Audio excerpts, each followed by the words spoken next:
Hello, everyone, and welcome to Jesus Network News. I'm here live today with my co-anchor, Heather Dries, and I'm Melanie Feldner. We are here in the home location of Vacation Bible School at Home, Be Essential for Jesus. It's been an amazing month, and we took you on a tour through the Bible. You got to see a lot of great things. Some of you came and drove through on Saturdays, and we learned so much about how to be essential for Jesus, and we learned to celebrate our modern-day essential workers. It took an amazing team of people to pull it all together, and I want to thank all of those volunteers who helped make it possible. It has been a spectacular Vacation Bible School at Home. But what we realized is we may have missed some of our current essential workers.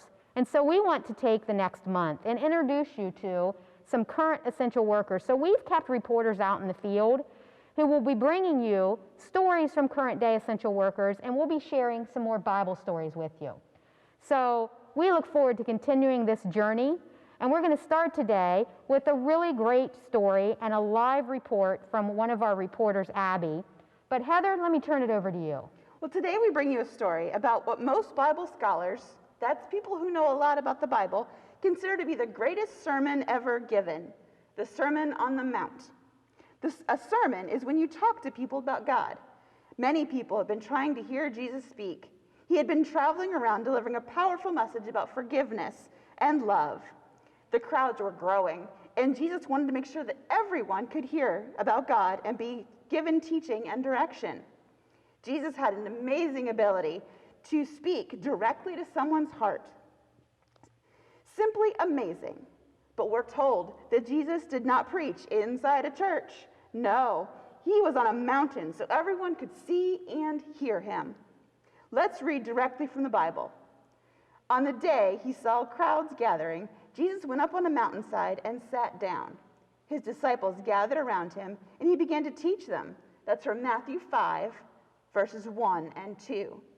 It's quite newsworthy to learn the Sermon on the Mount focuses on what's in our hearts. It focuses on what's inside our hearts and how we show that to other people. Truly amazing stuff, and much different from the other religious leaders of that day. It's what's inside our hearts that really matters to God. And when we change our hearts, we're getting better at doing what's right and doing good for others. Wow. We're going to go to Abby, who's live in the field with our own pastor, Pastor Hannah. Abby? Hi, kids. I'm Abby, and I get to be a reporter in the field today for JNN. Today, I'm on location at Aldersgate Church. I'm here with Pastor Hannah. Pastor Hannah, hi. How are you? Hi, Abby. I'm great. How are you? Good. So, Pastor Hannah, how did you get to be a preacher? Well, when I was 13 years old, I was in my home church and I was asked to give a sermon for the very first time. You got to preach at 13? I did. Wow, I'm 8. So in 5 years, can I preach? Absolutely. Cool. So anyway. Yeah, and so then when I was about 16, so 3 years after that, I felt called to ministry. So I felt called to serve God with my whole life, no matter what that meant. So that led me to go to Messiah College, where I felt called to be a pastor. Messiah College? I've heard of that. That's close by, isn't it? It is, yes.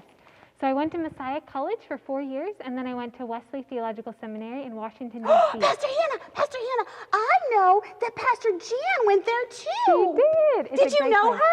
I didn't know her when I was there. I met her after I was there. Cool. Yeah. So I went there for 3 years, and then I became a pastor at the very first church I was ever the lead pastor at, which was St. John's in Chambersburg, Pennsylvania. Cool. So, Pastor Hannah, I have a question though, because we have to wear masks and social distance, and I'm not even sure I'm going to go to school this year. So how can you preach if nobody can come inside the church on Sunday mornings? That's a great question, Abby. So we've been doing a lot of different creative things right now. So we've been doing online services, like this video is being online. We've also been doing something called Worship on the Green, or Encouragement on the Green, where people have been coming outside, and we've been doing home church, where different small groups of people I'm in a home church. Oh, that's excellent. We have Zoom meetings, and sometimes we get together and talk to each other, and it's fun. Yes, I really like home church a lot. It's a great way to connect. Yeah, so our lesson today, we were talking about the Sermon on the Mount. Is that thing for kids too? Absolutely. It's Jesus' words for everybody, no matter how young and old you are. Oh, so if I'm supposed to be essential and you're essential, how can we show appreciation and keep this church stuff going if I'm not allowed to hug you? Yeah, I think it's all about, being a Christian is all about love, right? To love God and love others. That's what Jesus I love said. you. You're pretty, Pastor Hannah. You're Thank pretty. you, Abby. I appreciate that.